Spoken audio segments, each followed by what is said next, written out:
안녕하십니까. 바로 보는 TV 옴부즈맨의 김승재입니다. 지난주 연합뉴스 TV에선 러시아 용병 반란 사태 뉴스 그리고 장마 관련 소식까지 다양한 뉴스들을 보도해드렸었는데요. 먼저 지난주 주요 뉴스부터 정리해보겠습니다.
민주적 기본 질서에 입각하는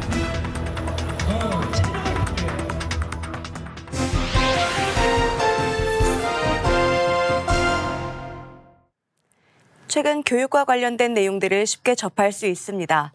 공교육의 영향력을 더욱 확대하기 위한 대체 방안들과 문제점 등이 눈에 띄고 있는데요. 그 가운데 교육행정 시스템과 관련된 내용도 찾아볼 수 있었습니다. 먼저 23일 뉴스 리뷰에서는 교육기관에서 사용하는 교육행정 정보 시스템인 4세대 나이스가 개통 이후 잇따라 오류가 발생하고 있다는 내용을 보도했습니다. 보도에서는 나이스를 통해 문서를 인쇄하면 타 학교의 시험 정답지가 출력되고 로그인 정보 등에도 오류가 이어지고 있다고 전했습니다. 또한 교육부는 시스템 안정화를 목표로 6월 30일까지 24시간 비상근무 체제에 들어가겠다고 밝혔다고 덧붙였습니다. 또한 26일 보도에서도 4세대 나이스에 대한 내용을 다뤘습니다.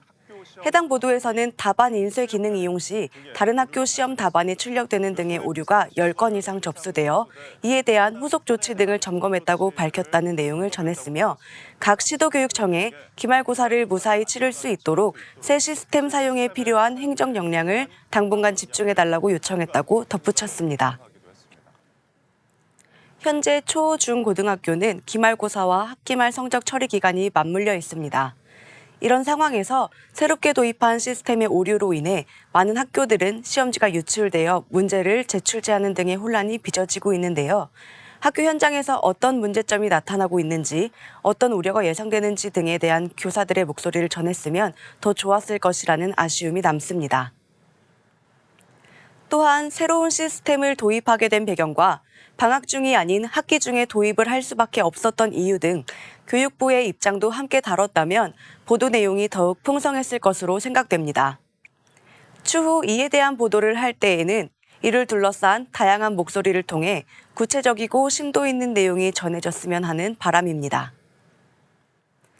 수원에서 발생한 냉장고 속 영아 시신 사건과 영아 살해 및 유기 사건 등이 밝혀지면서 우리 사회에 큰 충격을 주고 있는데요. 이러한 사건들을 미연에 방지하기 위한 다양한 의견들이 제시되고 있습니다. 연합뉴스TV는 26일 뉴스 현장에서 전문가와 함께 이에 대한 자세한 내용을 다뤘습니다. 대담은 노혜련 숭실대 사회복지학부 교수와 함께 진행되었는데요. 노 교수는 이러한 비극에 대해 아동의 출생 현황을 파악하는 것은 정부와 지자체의 기본적인 의무임에도 불구하고 제대로 이루어지지 않아 벌어진 일이라고 지적했습니다. 아울러 현재 이와 관련하여 제기되고 있는 출생통보제와 보호출산제 도입에 대한 주장에 대해서도 설명했는데요.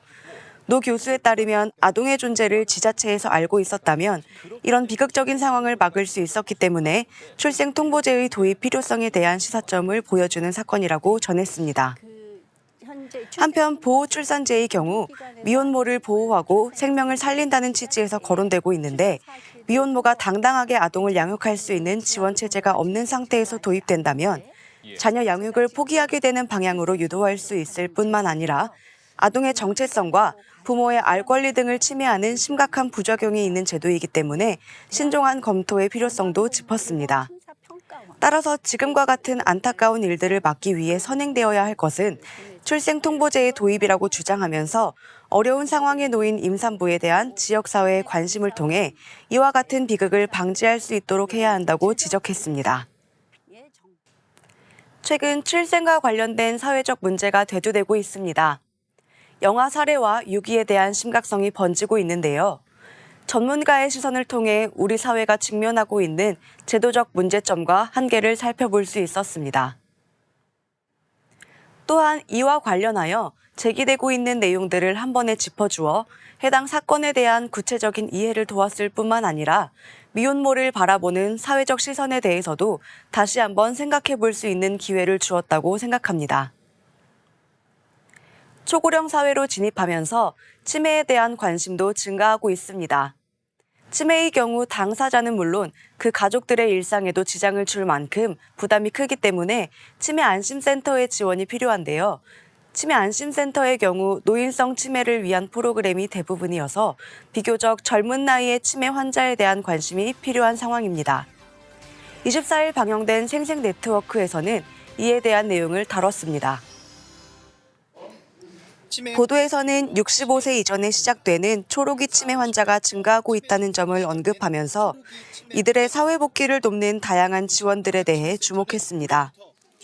인천광역 치매센터에서는 올해부터 초록이 치매 환자들을 대상으로 환자들의 대인 기피 증상 해소와 위축된 사회적 역할을 회복하기 위한 취지로 환자들이 직접 만든 물건을 판매하면서 지역 주민과 소통할 수 있는 같이 함께 나눈 장터를 시작했다고 전했습니다. 인터뷰를 통해 지역 주민은 환자를 직접적으로 도와주지는 못하지만 이렇게라도 사회생활을 하는데 도움을 줄 수 있어서 좋다는 소감을 전했으며 또 다른 인터뷰에서는 치매 환자가 이런 기회를 통해 주민들과 만날 수 있어서 반갑고 좋다는 뿌듯한 반응을 보이기도 했습니다. 또한 보도에서는 인천시의 초록이 치매 환자들을 위한 사회활동 지원 확대에 대한 내용도 전했는데요. 인천시 치매관리팀장은 초록이 치매 환자가 다양한 사회활동에 참여할 수 있는 프로그램 개발과 치매 안심마을 조성 등을 통해 지역사회 정주 여건을 개선할 것이라고 밝혔습니다. 치매가 발병하게 되면 환자들의 경우 사회활동을 중단하거나 포기하는 경우가 많습니다. 국가에서는 치매 안심센터를 설립하여 치매 환자를 지원하고 있는데요. 치매는 노인성 질환이라는 사회적 고정관념으로 인해 젊은 나이에 치매가 발병한 환자들을 위한 관심이 상대적으로 적은 것이 사실입니다. 이 보도에서는 젊은 층의 치매 환자가 증가하고 있다는 현실을 짚어주었고 특정 지역이지만 이들을 위한 프로그램을 소개하고 참여자들의 반응을 보여주었습니다. 특히 사회활동은 환자들의 자립에도 큰 영향을 미치는 만큼 초록이 치매에 대한 사회적 관심과 지원 제도 마련에 대한 시사점을 던져준 것으로 생각됩니다. 내년 총선을 앞두고 여야는 민심을 사로잡기 위해 장외 소통을 이어가고 있는데요. 그 가운데 여당에서는 청년들을 위한 정책을 제시하며 청년들과 함께 호흡하기 위한 노력을 기울이는 것으로 나타났습니다. 24일 뉴스 오늘에서는 국민의힘 김기현 대표가 청년들과 만나 대학생 패키지 지원 방안 발표회를 열었다고 전했습니다. 보도에 따르면 김 대표는 중위소득 100% 이하 가구를 대상으로 학자금 대출이자 면제에 대한 내용과 국가 장학금 등 장학금 확대를 중심으로 한 청년 지원책을 소개했습니다. 이를 통해 총 100만 명 이상의 대학생에게 약 1,882억 원이 추가로 지원되는 효과가 있을 것이라고 덧붙였습니다. 여야는 청년 관련 정책을 두고 다양한 방안을 제시하고 있는데요.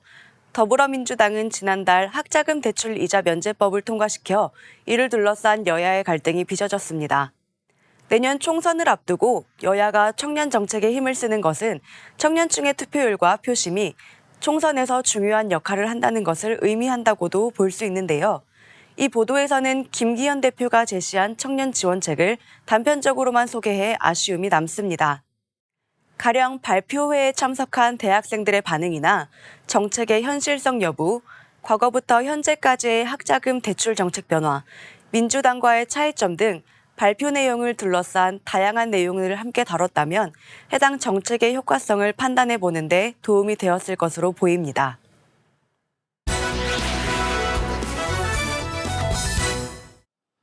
자, 이번 시간은 주말에 방영되는 제작 프로그램을 대학생의 시선으로 분석하고 평가해보는 시간이죠. 캠퍼스 TV 리포트입니다.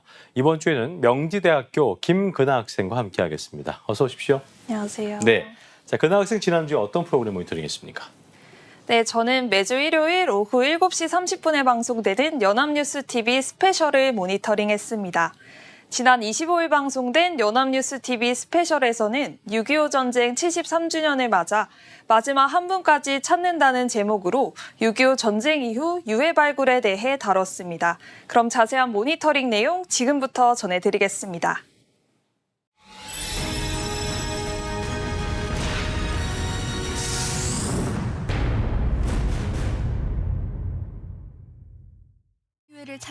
방송은 70여 년 만에 아버지 유해를 찾았다는 6.25 전사자 유가족의 소식을 전하며 시작합니다. 올해 72세인 편정숙 할머니는 작년 유전자 검사를 통해 아버지를 찾았다고 하는데요. 70여 년 만에 가족의 품으로 돌아온 고 평기만 하사의 유해와 70년이 지나도 지워지지 않은 평기만 하사 이름이 적힌 만년필. 그 만년필 덕에 더 빠르게 가족의 품으로 돌아올 수 있었다고 전합니다. 고 평기만 하사는 전투 중 가장 많은 전사자가 나온 백마고지 전투에 참전했다가 전사한 것으로 조사되었다고 합니다. 백마고지 유해 발굴 사업 1년 만에 세상 밖으로 나온 고 평기만 하사는 당시 국방부 유해 발굴단의 차량이 주차된 부근에서 발견이 됐다고 전해졌습니다. 주차장 경사면에서 극적으로 발견한 작은 뼈 조각 덕에 고 평기만 하사의 유해를 찾을 수 있었다고 전해졌습니다.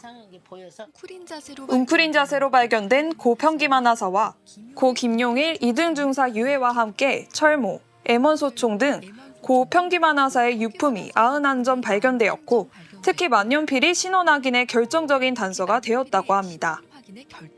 고 평기만 하사의 딸 편정숙 할머니는 유해 발굴단에게 고마움을 드러냈습니다. 국방부 유해 발굴 감식단은 2007년 국방부 직할기관으로 창설된 이래 6.25 전쟁 당시 수습되지 않은 전사자들의 유해를 발굴하고 있는 기관입니다.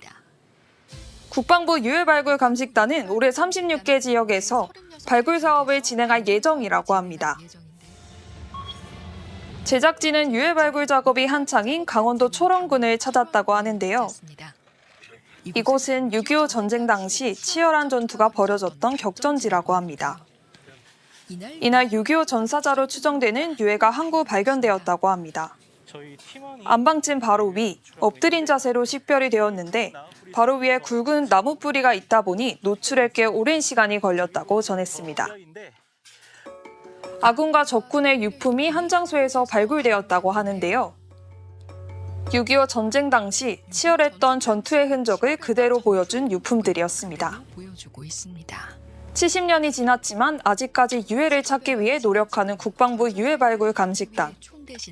유해 발굴 장병들은 6.25 전쟁에 대해 크게 생각을 하지 않고 있었는데 땅을 파면서 여러 탄피와 뼈들이 나오는 것을 보고 6.25 전쟁이 치열했다는 것이 실감되었다고 전했습니다.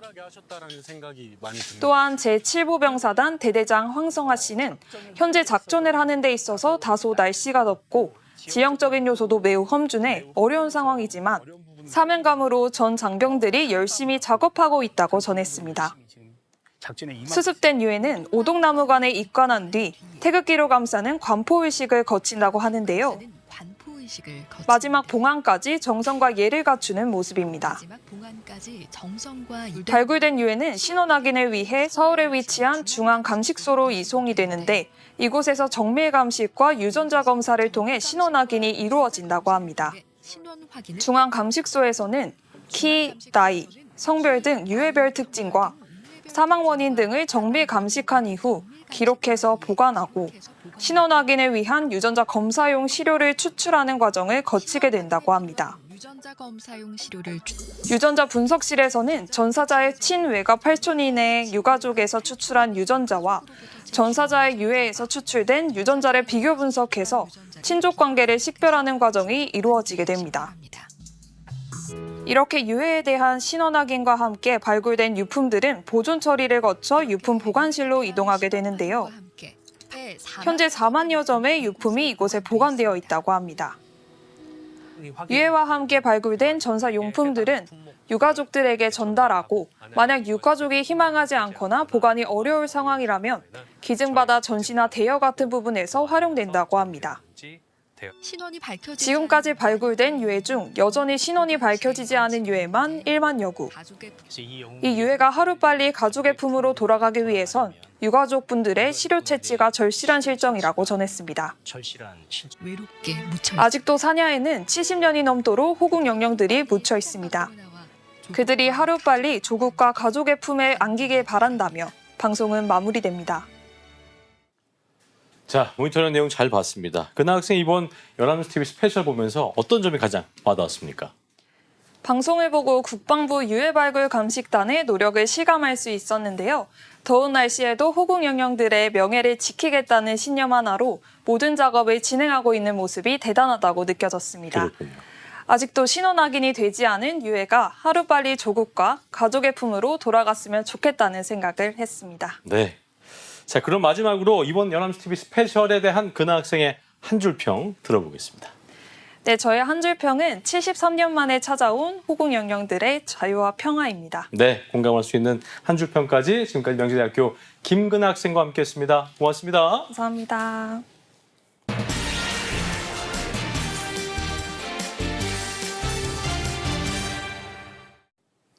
자, 흔히 교육을 백년지 대계라고 말을 합니다. 그만큼 먼 훗날까지 고려해야 한다는 의미인 것인데요. 하지만 요즘은 전혀 그렇지 못해 보입니다. 오늘 TV와 비평에서 관련 내용 자세히 짚어보지요. 도움 말씀에 동아방송예술대학교의 정은희 교수와 함께하겠습니다. 어서 오십시오. 안녕하십니까. 예. 자, 최근 수능 시험의 초고난도 문제죠. 이른바 네. 킬러 문항에 대한 정부의 배제 방침으로 시작된 공교육 정상화 방안이 대한민국 사교육 논란으로 번지고 있는 상황입니다. 네. 사실 대한민국의 사교육 논란 어제 오늘 일은 아닌 건데요. 먼저 이번 이슈가 불거지게 된 이유가 무엇인지 보도 내용부터 정리해 주시죠. 네. 아마 최근 가장 관심을 받는 분야 중 하나일 겁니다. 예. 윤석열 대통령은 지난 15일 공교육 교과 과정에서 다루지 않는 분야의 문제는 수능 출제에서 배제해야 한다고 말했습니다. 네. 윤 대통령은 이날 오전 용산 대통령실에서 이주호 사회부총리 겸 교육부 장관에게 이같이 지시했다고 대통령실 대변인실이 전했습니다. 이에 대해 일제히 여러 언론에서 보도를 했는데요. 연합뉴스에 따르면 윤 대통령은 공교육에서 다루는 내용에 관해 학교에서 배우는 것을 더 보충하기 위해 사교육을 찾는 것은 막기 어렵지만 과도한 배경 지식을 요구하거나 대학 전공 수준의 비문학, 문항 등 공교육 교과 과정에서 다루지 않는 부분의 문제를 수능에서 출제하면 무조건 사교육에 의존하라는 것이 아닌지 의문을 제기했습니다. 윤 대통령의 이러한 언급은 최근 사교육비가 증가하는 상황에서 정부는 사교육비 경감 방안을 강력히 추진하라고 지시하는 와중에 나왔습니다. 지난해 우리 사교육비 총액이 역대 최대인 26조를 기록했습니다.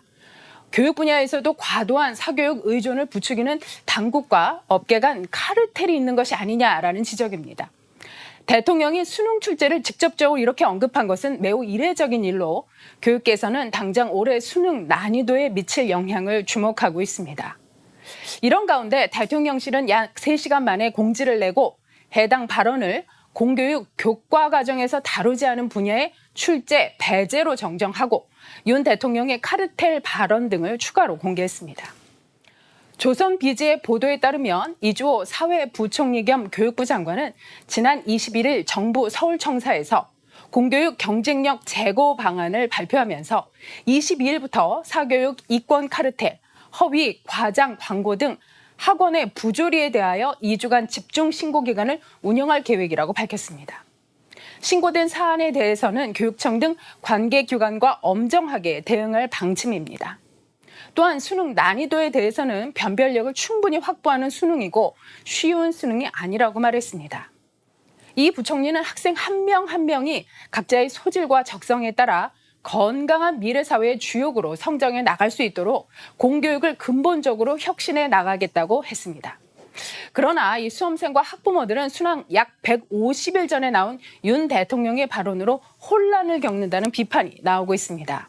반면 대통령실과 여권에서는 킬러 문항 때문에 학생들이 사교육을 받아야만 하는 현실을 바로 잡아야 한다는 입장입니다.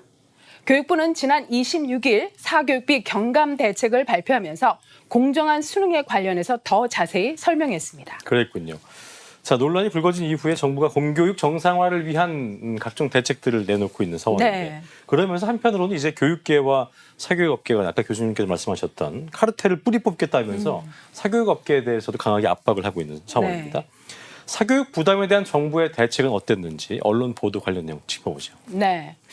역대급으로 이 치솟은 사교육비 부담을 줄이기 위해서 정부가 지난 26일 종합대책을 내놨습니다. 예. 지난해 역대 최고치를 기록하며 가계의 부담을 가중시키고 있는 이 사교육비 문제를 해소하기 위한 것으로 최근 윤석열 대통령이 강조한 수능 킬러 문항 배제, 사교육 카르텔 근절 등 공정한 입시 체제 구축을 중심에 두고 유치원부터 대입까지 교육 전 단계의 사교육 유발 요인을 근절하는 대책을 제시했습니다.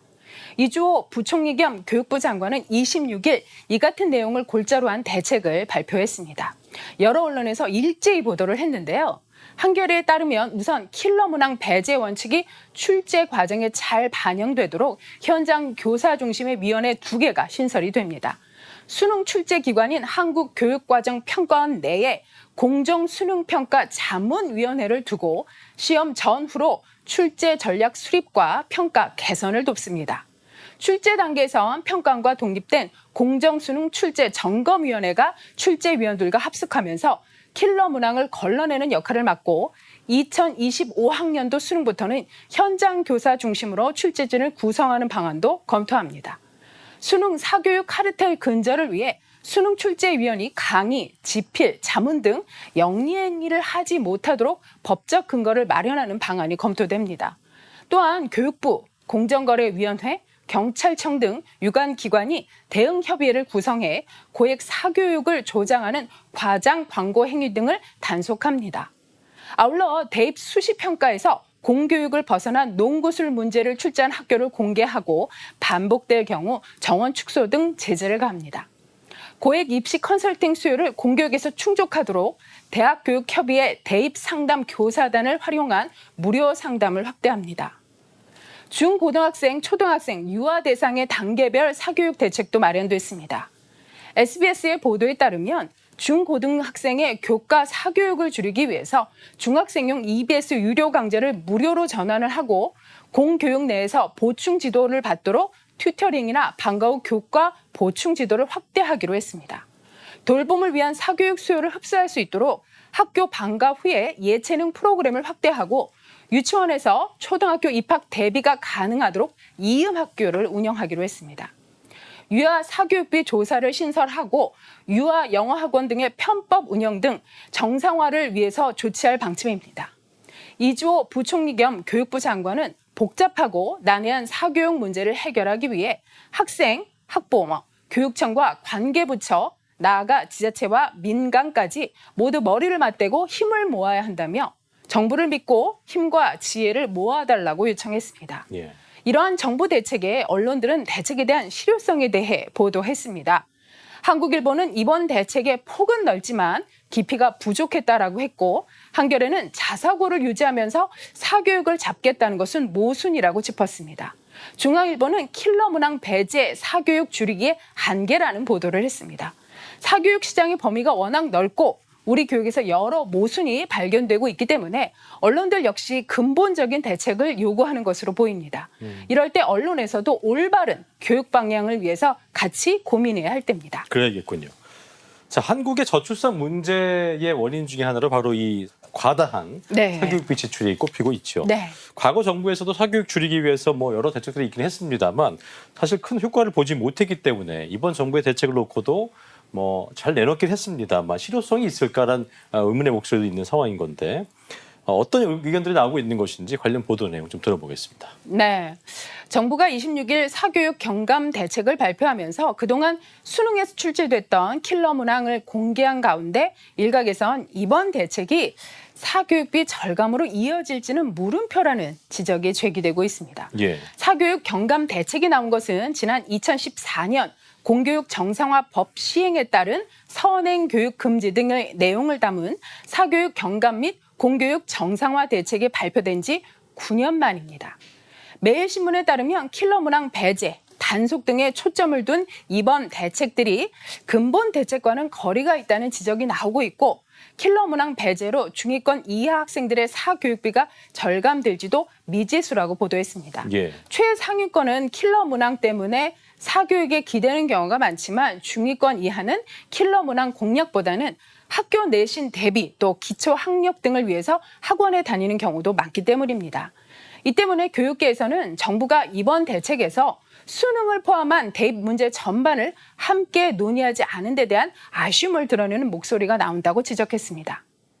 정치권 반응에 대해서 뉴시스, 연합뉴스, 한국일보 등의 보도에 따르면 윤재욱 국민의힘 원내대표는 지난 27일 킬러 문항 배제에 대해 학생들 사이에서 난도에 대한 걱정이 나오기는 하지만 킬러 문항의 부담에서 벗어났다는 것에 대해 안도하는 분위기다라고 밝혔습니다.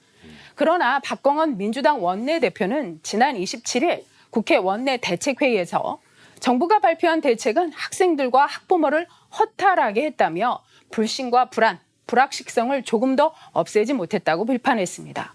송경원 정의당 정책위원은 한국 사교육의 특징은 학교 공부 보충이 아니라 경쟁 승리를 위한 것이라면서 수능이 학생 우열을 결정하는 제도로 쓰이고 있는 한 킬러 문항을 없애는 것으로 입시 사교육이 줄어들지 의문이라고 지적했습니다. 그랬군요.